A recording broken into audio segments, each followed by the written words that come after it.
Hey, what's up? Oh, good. Yeah, let's talk first about Lent, and then we'll get into the papacy issue. Oh, okay. Well, what are your thoughts on Lent?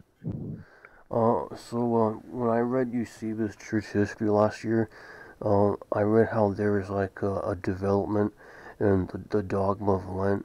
Um, Uh-huh. Originally, all the churches they were keeping it the fast to 2 or 3 days, and then later on, they said that it would just be 40 days long. My current view is just like the early view that it's a personal choice of how many days you want to fast. Um, I don't believe that we all have to keep 40 days. Well, the way it developed was that it was originally for catechumens, but then it got adopted by the entire church, the 40-day period, because it was baptized in the Easter ceremony. So they had, we wanted to make sure that they were well informed on the faith. So there was a 40-day period of end of study, and the church just sort of adopted that, like, hey, this is a good thing. The reason, though, that the laity can now be bound by this is because the church has the keys of the kingdom of heaven, can bind and loose the faithful to disciplinary practices, and Lent would include that.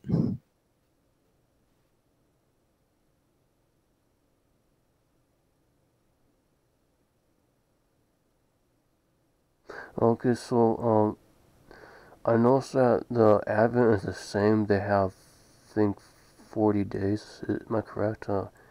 Just like Lent. No, Advent usually is just the days before Christmas. I'm pretty Is sure.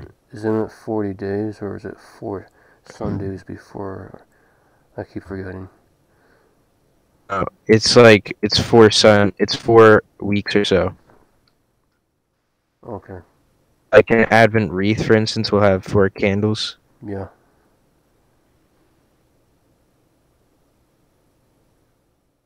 It's the same kind of idea though that there's a it's a dogma of how many days before Christmas or Easter. Uh, Hmm. I don't remember in Do you Advent. agree that Do you agree that the church can bind the faithful to such, practices of, or at least make a universal judgment for the laity to sacrifice? I mean, for instance, you know, even right now in the 21st century, Friday of Lent, a Catholic is to abstain from all meat, provided they're, able to do so. Um, Well, uh, see, in the original fast of Lent, when it was just like a personal preference of how many days of fasting, you didn't just pick and choose. I'm going to give up this. Or I'm going to give up that. It was an actual time of fasting, or you would literally do fasting, or you wouldn't have anything except water or well, wine with diluted water. There's no food at all. it varied from time to time. Like, for instance, one of the four fasting periods had there were not just no meat allowed during Lent, but no fish, no animal products. So think of going completely vegan, like a hippie. Well, no, I wouldn't. And No, I wouldn't say that. I would say it's even more strict than that. yeah, well, no There was oils no too. plants eaten either. It was just like water or wine with water I'm inside. not familiar with that. Maybe, Yeah, I mean, sure. because I'll fasting means you don't have anything. That doesn't mean you go vegan or you just abstain from certain meats. No, fasting is like you literally don't eat and you don't. You can fast from something. Like I can fast from, meat. Well, that distinction wasn't Fasting doesn't have to. that distinction wasn't mentioned. You see this in the early church. I mean, maybe not. But the point is that this can develop. Like the traditions of the church, even those that the laity are bound to, uh, they can change. Wouldn't you agree? Well, I I think we can just go by our preference. Like we don't have to go by just one view. Like I was saying before with apostolic tradition, there's no just one right definition of that. Each church had its own version of apostolic tradition. You have to obey your superiors, right? Yes, but the superiors are different from each church of each Yeah. geological region. Yeah, we have a different in the Latin, right? We have a different requirements, bare minimum, from that of the Eastern Catholic churches. I mean, the point is that uh, there is a just hierarchy in the church. One has to obey it, and that hierarchy can change the rules for fasting, such as during Lent. So, okay, so that's true. And it's just possible for the church hierarchy to go back to its original teachings of Lent is only 1 of 3 days long. So that means that Well, that's a matter of prudence. the hierarchy can change their mind whenever they want, supposedly. Yeah, more or less. It's a matter of prudence. So, in certain situations, maybe they should be more lenient. In certain situations, they should be more strict. I mean, But I don't want to be so, I don't want to be rude or anything, but I would call kind of sounds like schizophrenia. Like you know what I mean? Like you're going to this view, and in the other second you're saying this, and the hierarchy's like well, just not really, because the forbidding of meat sacrificed to idols was an example of that. okay, but that you can use that same argument with anything offered to idols, like plants or beverages, because it wasn't just meats. The pagans they offered beverages like alcohol or any kind of water or plants. So Yeah. it wasn't just meat. It was anything they Yeah, would yeah, give. yeah. But the forbidding of meat sacrificed to idols, um, that's an example of a specific uh, fasting or a specific, forbidding from the apostolic authority Yeah. I just want to upon say. the laity. Yeah. I just want to mention right now the most important church council that I hold to, I think is binding on all the church, is the Council of Jerusalem, the very first church council before Uh, the ecumenical councils and by the James, the Bishop of Jerusalem, and all the apostles. I just want to emphasize right now that if any patriarch was superior in the early church, it was the Patriarch of Jerusalem because that's where they had the first church council on the issue of the Judaizers and whether or not we're supposed to keep uh, the law of Moses or not, and so circumcision. the see of Jerusalem is the see of James, but if you look at it historically, the see of Jerusalem in the Pentarchy, uh, first off, it wasn't even added. Didn't even become part of the Pentarchy until the 4th century. Um, and second, it's always been the fifth or least see in the Pentarchy. So uh, that's not what the tradition of the church would hold to. Plus, there's the fact that in the of Jerusalem being presided over, James having presided over it. Um, Peter's affirmation of the truth and that this is God choosing him to You speak. do realize Peter Um, had to be obedient to the bishop of James. All the apostles, they had to listen to James. James was he was the supreme authority in the Jerusalem church. that was his see. That doesn't mean he was the supreme authority in the whole church. That was his or as far Well, as the apostolic area of tradition, Jerusalem. apostolic tradition was for the first 300 years.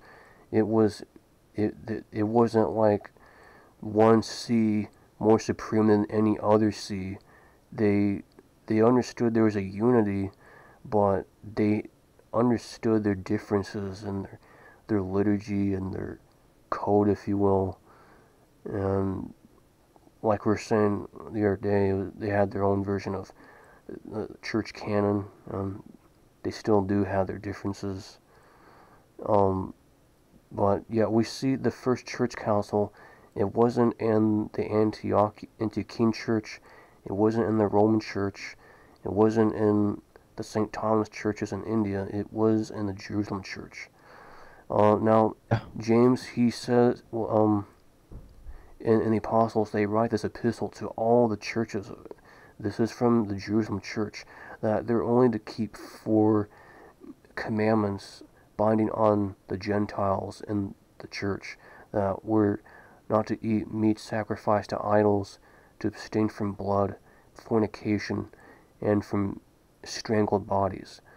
Um, that's binding on all the church as of today, and that came from the See of Jerusalem.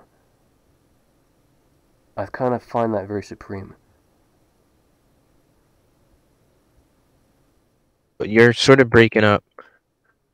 So I wouldn't say that Peter is the only supreme uh, apostle, or James is the only supreme apostle, or Paul is. Well, I would say they're all equal. But Well, the problem is that the church starts in Jerusalem, by the way. the the tradition of the church fathers doesn't agree with that. I don't think the Bible would agree with that The either. Bible teaches that the church first met in Jerusalem, and later the church went to Antioch, and spread from Paul's 3 Yeah, missions.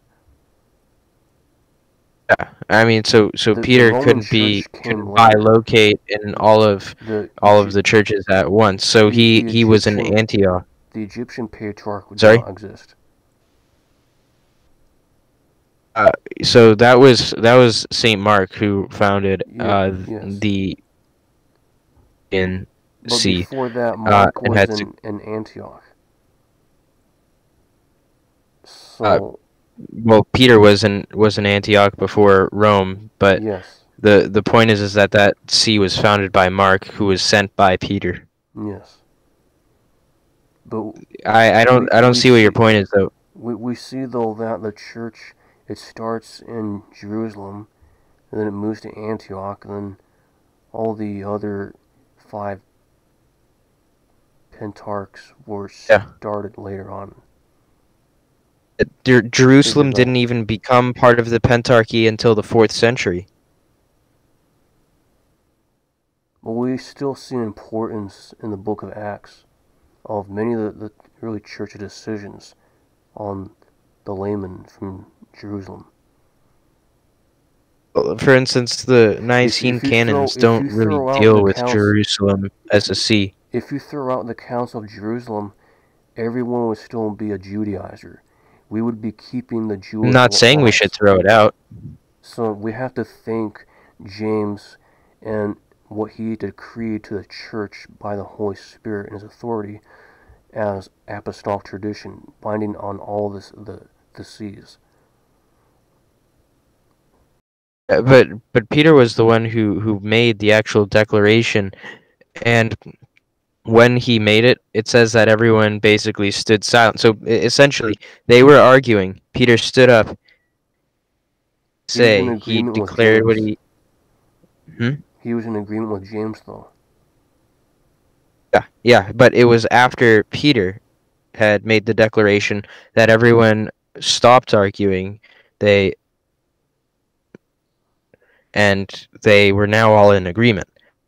That shows that Peter settled the issue. Yes, and if anything, he played a part in the Jerusalem church before the Roman church. Yeah, of course. He had to have.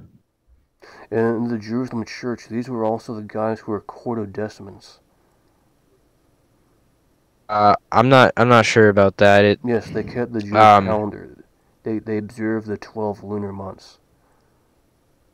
There okay. I was mean there was that's not no. really relevant though. Well, I'm just saying that everything starts in Jerusalem. In a sense, yes. In another sense, no. Um, so the Quartodecimanian um practice is started with beloved apostle, I believe, and then it went to Polycarp and so on. So it could have been way after Jerusalem. That's because they were keeping the Hebrew calendar, which only makes sense because John was a Mhm. Jew. I'm not sure we have record of it staying in Jerusalem.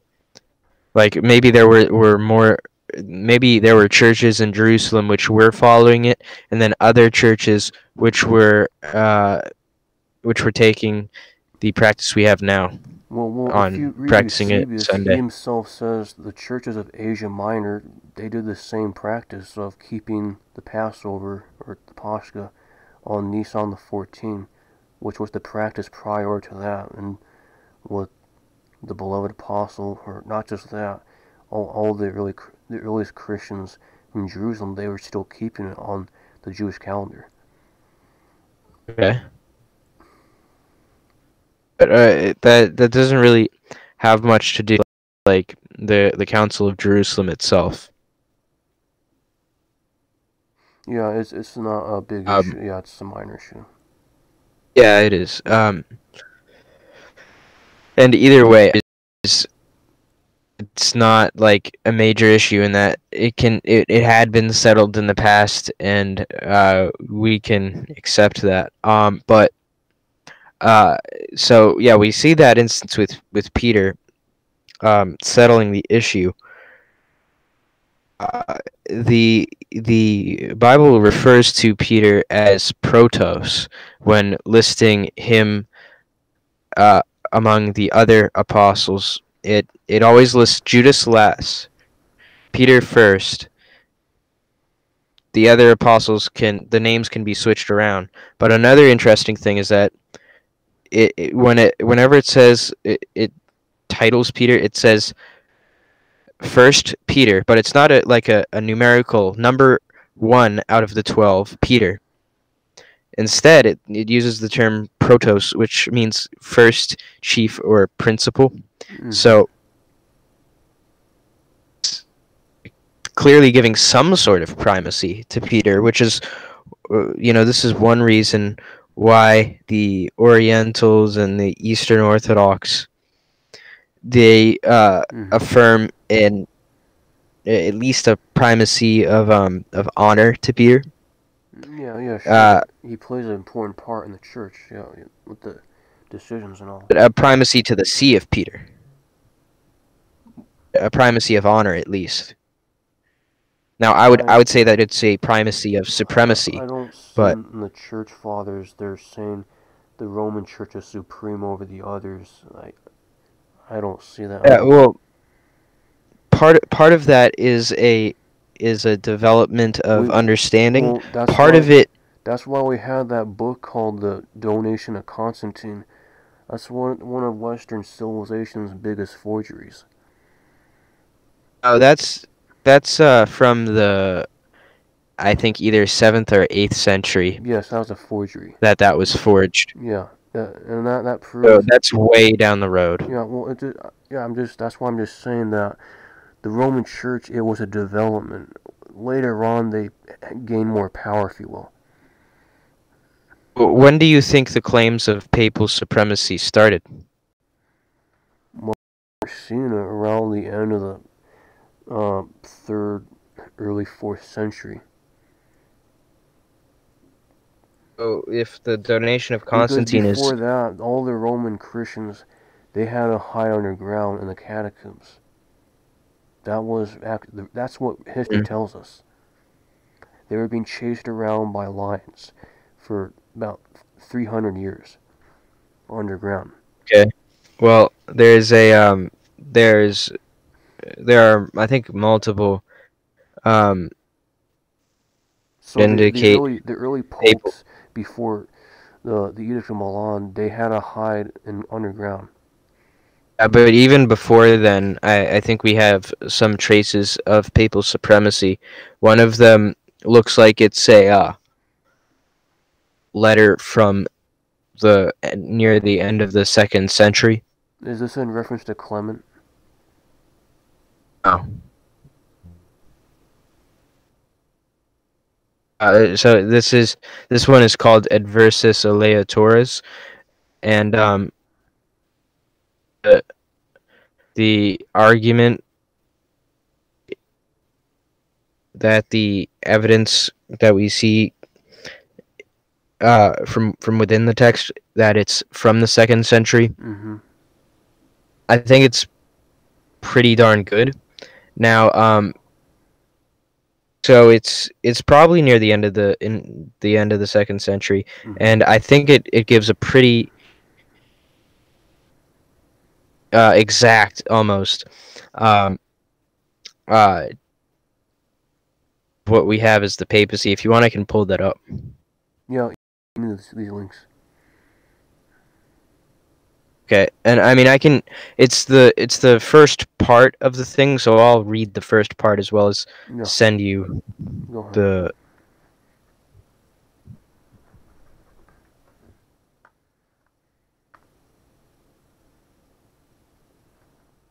I'll send it to you in DMs right here. Yeah. And I'll just read the first chapter. A heavy charge is laid upon us, fellow Christians, the care of the whole brotherhood. It is made yet heavier through the reckless wickedness of abandoned men who are drawing others into crime and involving themselves in the snares of death. It is gamblers to whom I refer. The fatherly goodness of God has bestowed on us the authority of the apostolate. Of his heavenly mercy, he has ordained that we should occupy the chair by which we represent the Lord. Through our predecessor, we have as ours that source of the true apostolate on which Christ founded his church, authority to bind and loose, and with due regard to reason forgive sins. On very grounds, we were warned by the doctrine of salvation to take heed, lest if we constantly overlook others, we suffer with them a like penalty. Copy and paste this into the text chat or something. Yeah. The first part that I just quoted from, and I'll underline those real pertinent parts of what I just read. Now, care of the whole brotherhood.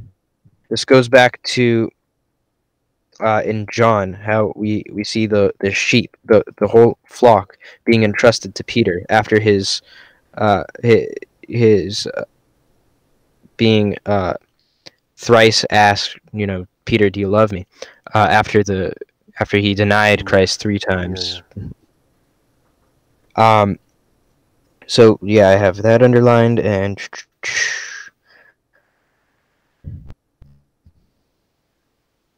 it even has the idea that the Pope is the vicar of Christ, or vicar of the Lord, is how it can be. It's a verb, not a noun, which is why it says I seen brackets. by which. I seen brackets. It says after the Lord, Latin Vicarium Domini. Is that what you're referencing to? Yep, that's exactly Uh, what I'm talking about. that completely looks like they just put that into the text. Like, where is that implied?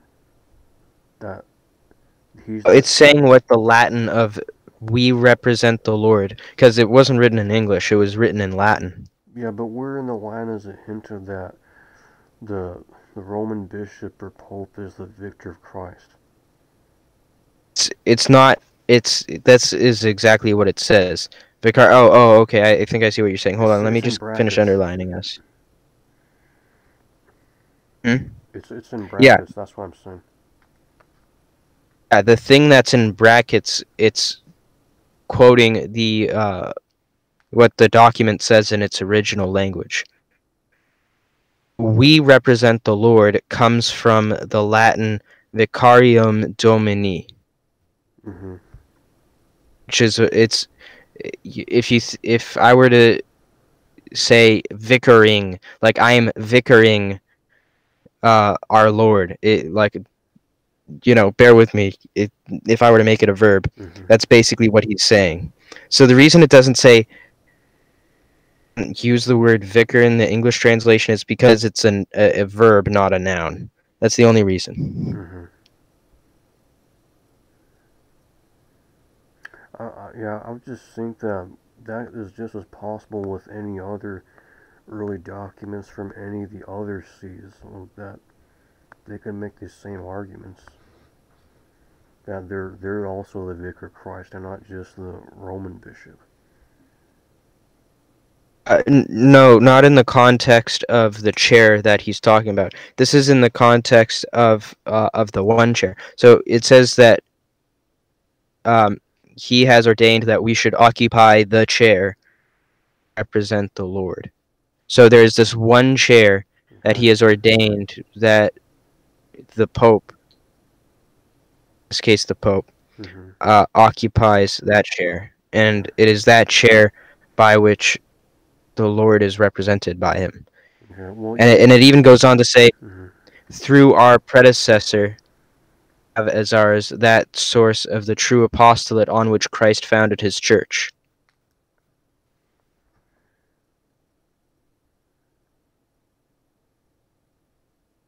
okay. I think if you read all of that together as one, as one contextual piece, it's really so clear. And the care of the whole brotherhood at the top Hmm. sort of helps to enforce that.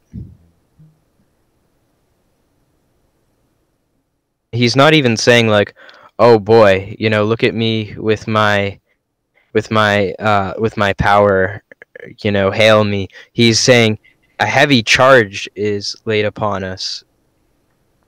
He's saying that this is a burden, having the care of the whole brotherhood. So it's not even him, putting So himself I have a good so question much. for you now. So if there's only a church in the, Yeah. I mean, excuse me, if there's only a chair or a seat of authority in the Roman Church, is that why everyone in the East they stand up during the Mass?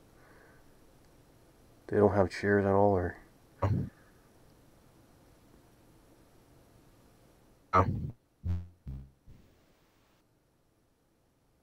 I was just thinking it would make sense. The chair is metaphorical. I once talked to a person who it was a very weird argument, but he basically said that Yeah.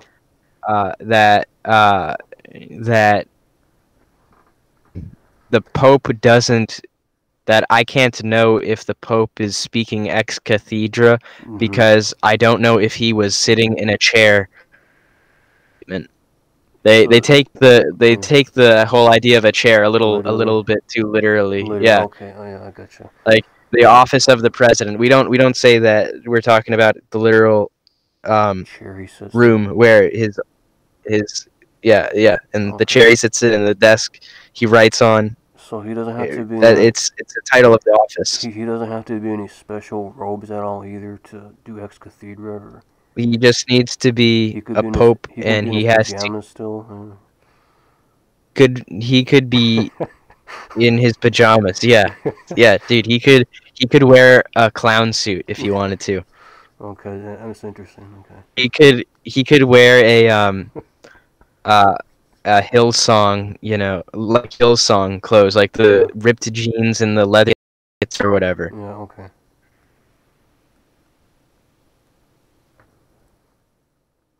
So and this idea of one chair, and this special one chair. This is we even see this in Saint Cyprian's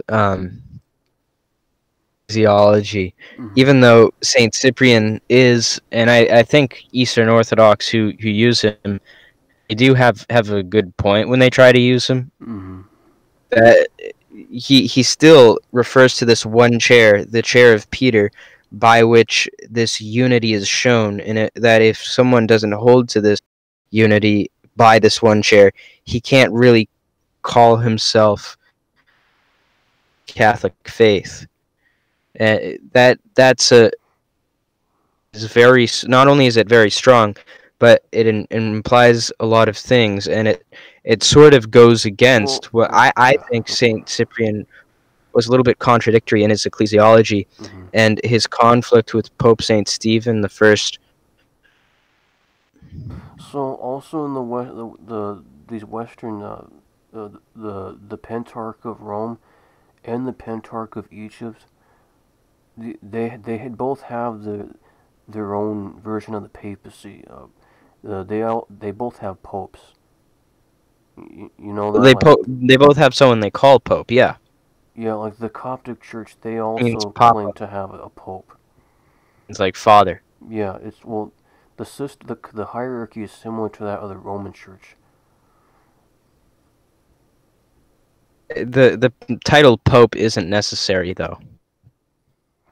I mean, the only necessary title is Bishop of Rome. That's all you need. Okay.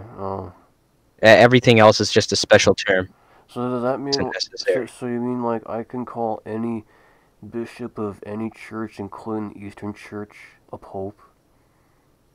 I mean, so long as it's a title that has been, received by the church to be given to them, yeah, that's Okay. fine. But when we say the papacy or when we say the pope, this is obviously in the context of the Roman bishop. Yeah. Okay. So we don't need to make a big deal. And this is something that Protestants do a lot. I'm not attacking you on this, Okay. but Yeah. they there's this YouTube channel that I once watched a video from, Mhm. Christian Answers. I think it's this Calvinistic, Yeah. I've heard it. ridiculous. I've heard it.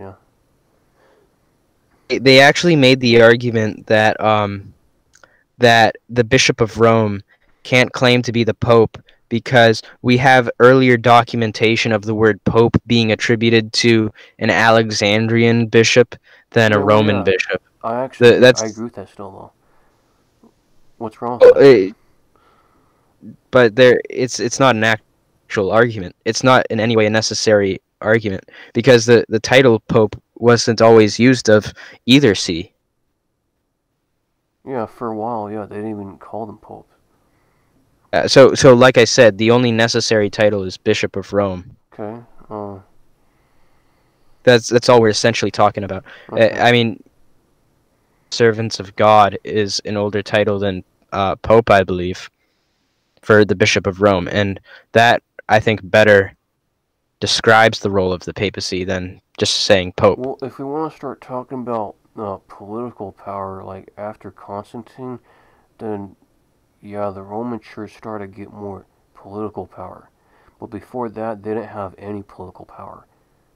It was illegal to be a Christian and a Roman, and the the the Roman Church had it Well, it real depends on hard. what you mean by political power. It didn't have.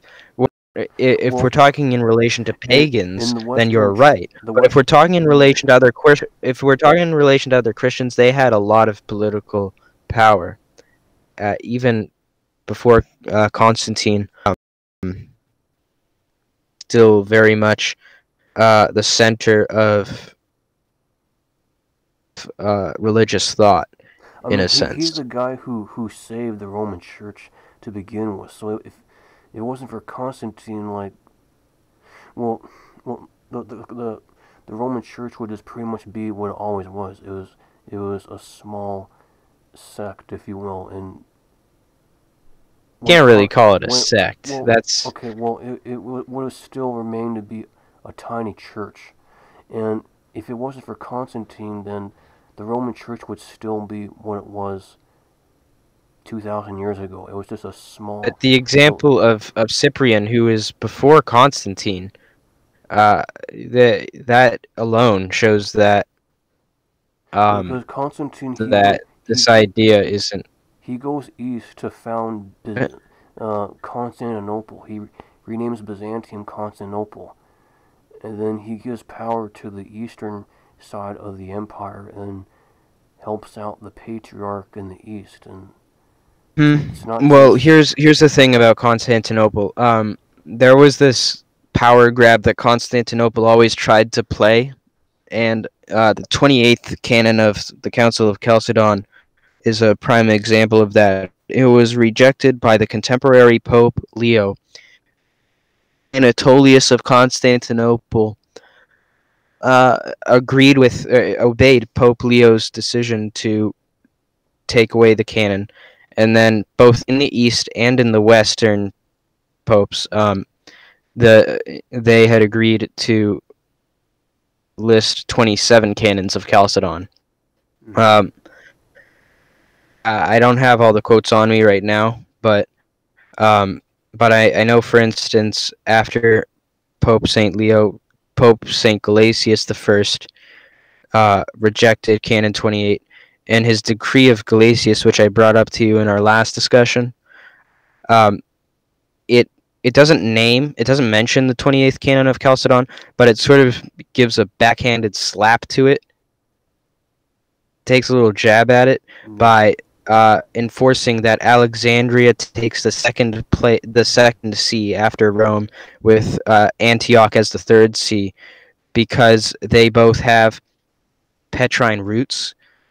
So in Catholicism, each see has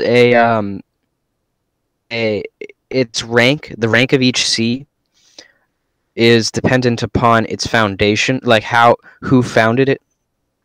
Mm-hmm. Whereas the dissenters who tried to power grab with Constantinople, for them it was all about which city had the most political power.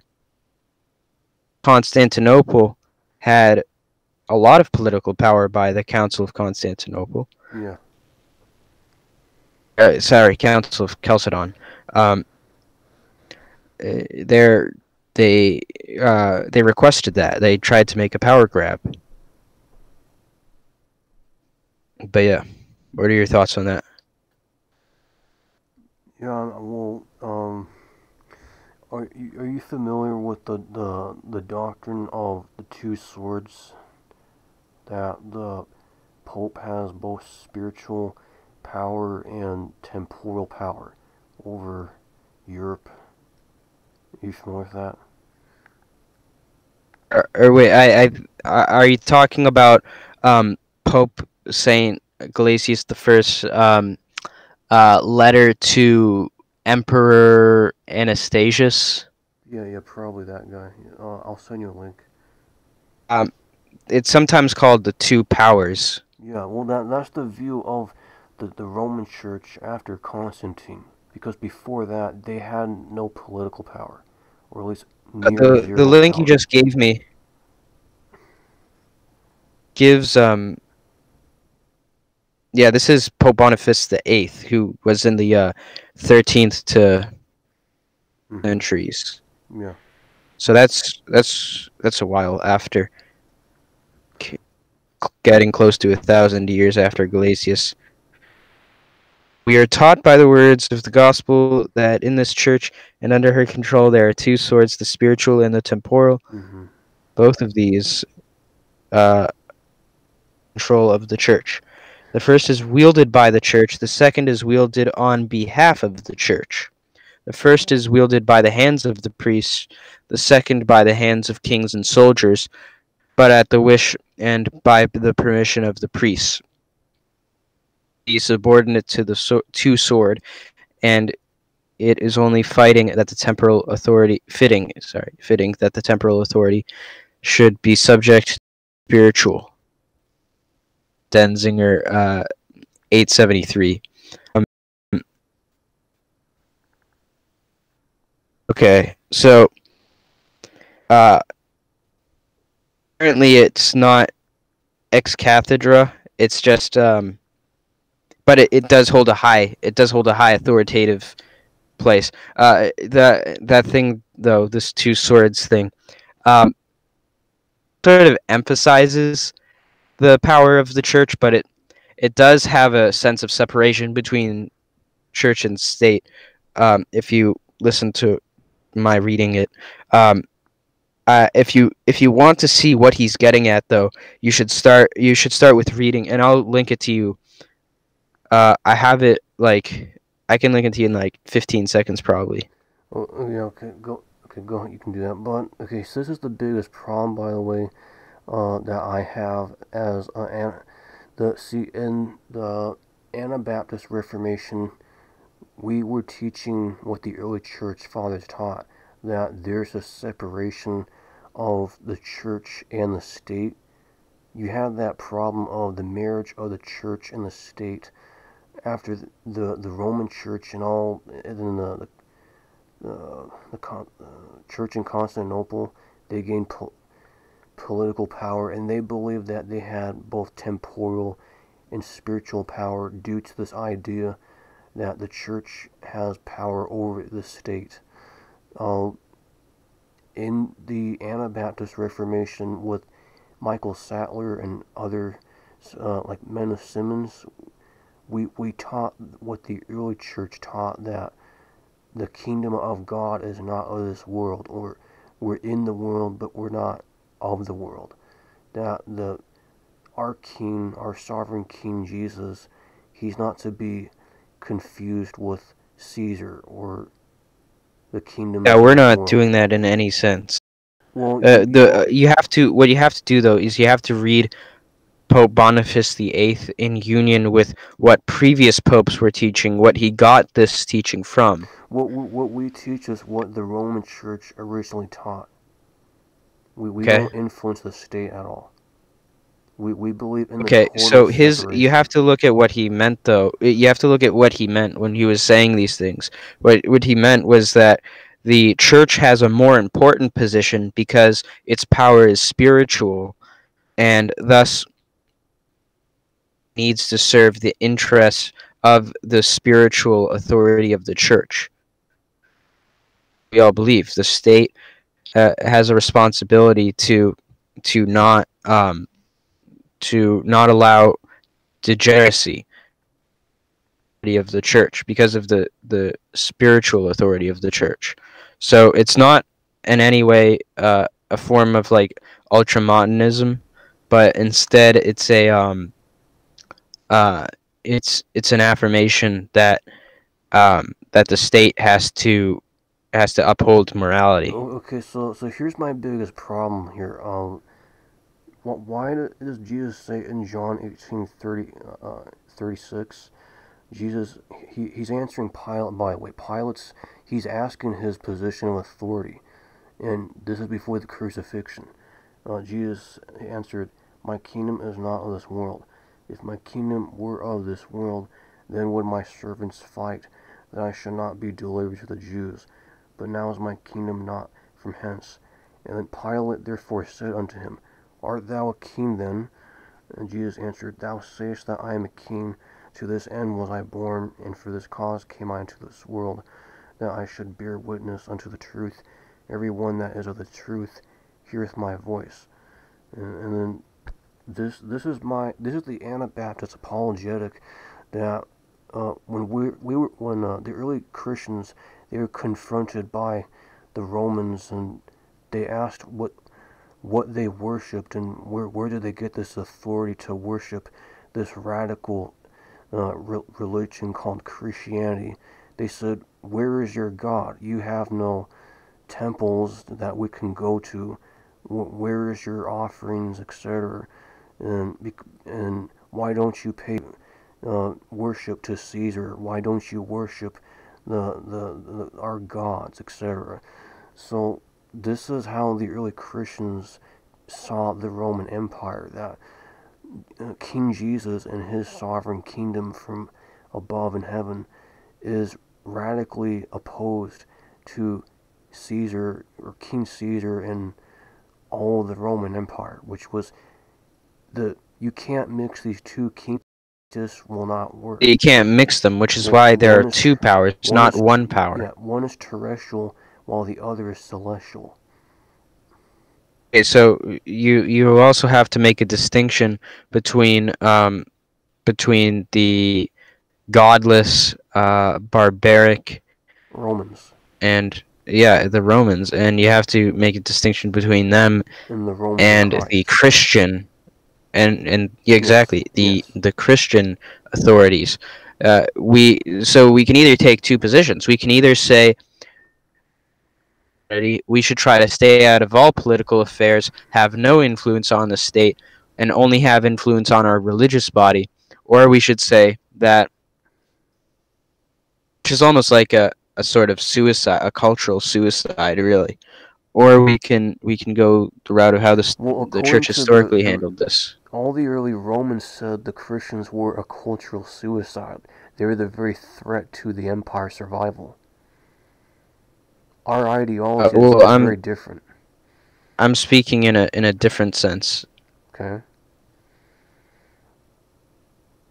I'm saying that it would be a sort of suicide in Christendom if we were to say that we should have no influence on the political sphere. Because, like, look at the political sphere now. So there is so much degeneracy throughout our culture. And hold on, I'm gonna sneeze. Okay. Also, wait, false alarm. So the there's so much degeneracy and just demonic stuff going on, and a big problem of that is that the church has decided to be quiet and stay out of the political sphere, at least in the West. And we're not told anyone there should be to influence the state. But logically it makes sense. No, it does not, because Jesus says his kingdom is not of this world. If we're not of this world, we're not to get along with Caesar or anything that have to do with Caesar. We're not supposed to get along with Caesar. We're supposed to conquer Caesar in a sense, and we're supposed to convert. We're not supposed to politically overthrow Caesar. We're supposed to spiritually overthrow him. It depends, but we're supposed to preach to Caesar. What I'm getting at is supposed to try to make a change to the political sphere so that it enforces morality and it prohibits degeneracy. I mean, you have to agree with that. This goes back to the Old Testament period too. Well, we're not in the Old Testament anymore. We're in the New. No. But there is a reason for it being in the Old Testament. The kingdom of God is in heaven. It's not in the world. Of course. We don't have authority anywhere. There are two powers, not one. Our authority is from above. What we do is from above, not below. That's why Paul says in 1 Corinthians 15 that we're not in the old Adam, or we're in the new Adam, the heavenly nature, but Christ.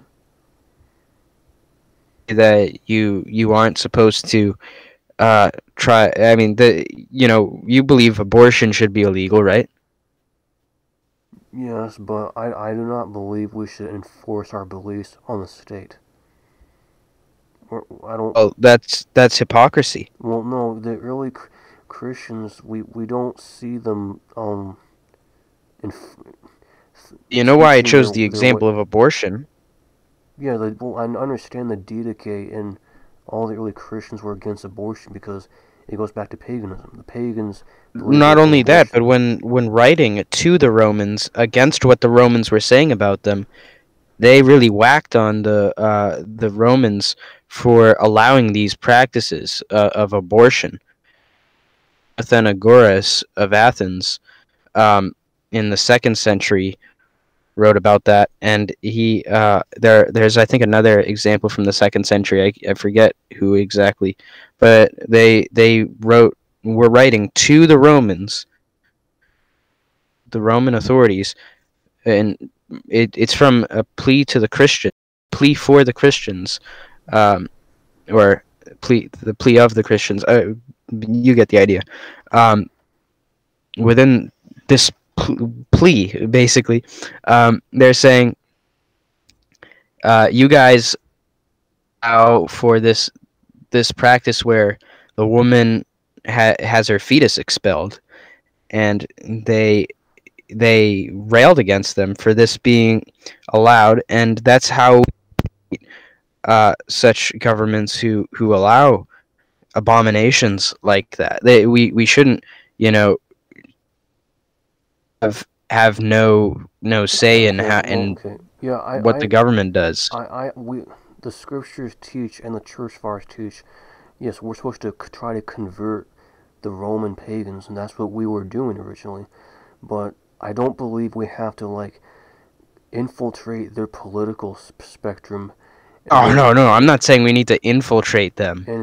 I'm just saying we yeah, need to. I'm basically saying what you're saying, that we need to convert, yes, so that the state promotes the Christian worldview.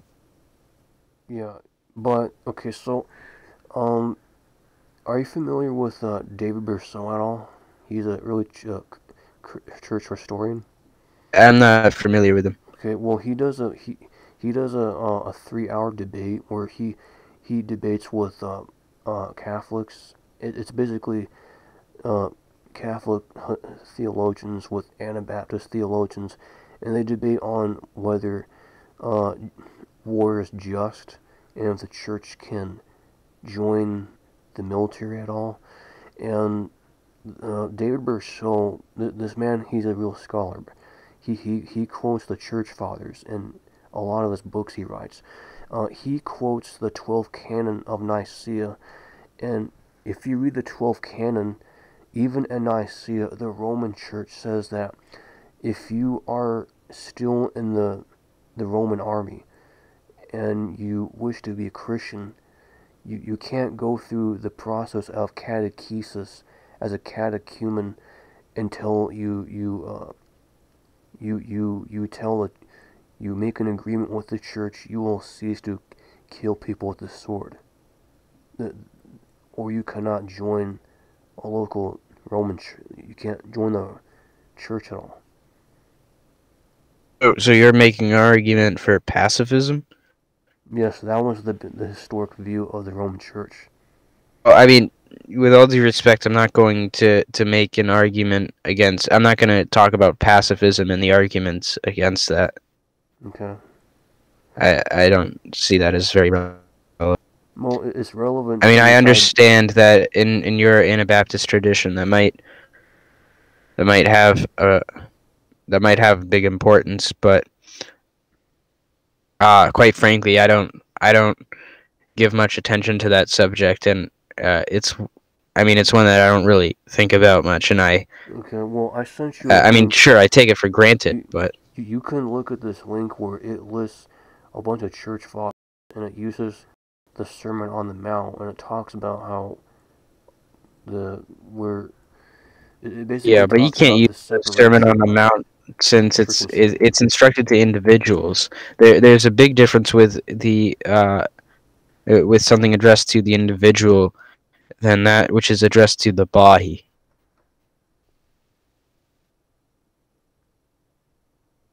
You have to treat those as different situations. Because okay, are you familiar with Was there Justin? anything else you wanted to say about papal authority or the papacy or anything like that? I wanted to dig into Justin Martyr. Have you read his apologies? 2nd century church father, Justin Martyr, yeah. You've read both apologies? Yeah, there's two. Yeah, well, have you read the end of the second one? I'm not sure if I read the end of it. Because I probably have. at the very end, there's an epistle um, of Marcus Aurelius to the Christians, and he mentions that Christians in the Roman army, they did not once pick up the sword. All they would do during Yeah, in the Roman army the of the Roman army, second century. they would just get on their hands and knees, and they would just pray. That's back to the pacifist thing, but I mean, obviously, the reason for that was because of, you're not, we're not pacifists. It doesn't mean that we believe that you should always fight for the army of your nation. If your nation is corrupt and the army is corrupt, you probably shouldn't fight, depending on the situation. And you like, what if one lived in a Mohammedan country? I would want to fight for that army, especially if they're fighting against Christians. Mm-hmm. Then fight against fellow Christians for a Mohammedan army. Yeah. So but yeah, is there anything like regarding the papacy or anything like that you wanted to talk about? Anything further? Yeah, Or I want to go back to where we were before this issue on the papacy. Was we were talking about, I think it was Peter, I think, or what about it? I'm trying to think of what I was trying to get at earlier with it was the issue of the two swords doctrine. Yeah, that starts with Galatius, though, which is, if you want to look into that, I highly recommend you read the article, because as far as I know, it's the only English translation of one of his letters or epistles from Pope Saint Galatius the First. That's how important that one was. All the other ones, they might be partially translated into English, but